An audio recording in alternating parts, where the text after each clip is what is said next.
1640, when he was born in 1615, so he was about 25, right? Yeah.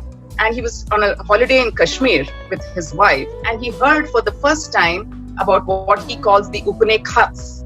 He heard from the Kashmiri Pandits about some texts, some ancient Indian texts that were considered the holiest of the holy. Now, this instantly intrigued the young man, and he said, I want to know more about this. So he got Pandits from Benares, which was, the oldest inhabited city in these parts, and perhaps among the oldest cities in the world, where all the Pandits were. He got a whole contingent of Pandits to come from there and to be with him at the Manzil-e-Nigambodh, which was his palace on the banks. He was still the prince, remember, he wasn't the king. He never became king, sadly. But this was in the banks of the Yamuna, the Manzil-e-Nigambodh, which is at the back of which is where the Nigambodh Ghat is right now, and had always been the Nigambodh Ghat. Right by that was the Manzil-e-Nigambodh, by the Yamuna, and he got people there to sit behind the Red Fort, actually. To sit there and interpret and teach him and explain to him every word meaning of the 52 or so Upanishads that they had access to at that time.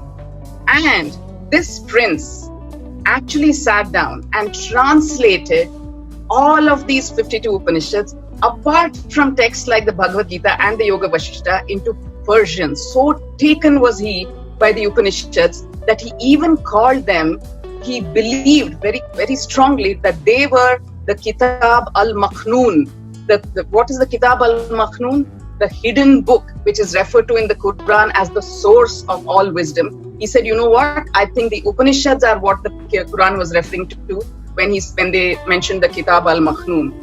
And so in 1656, he came out with this translation, the Persian translation of the 52 Upanishads, which he called the Sire Akbar, which was the greatest mystery. Like I said, Paramam Guhyam, the ultimate secret. So he called it the Sire Akbar.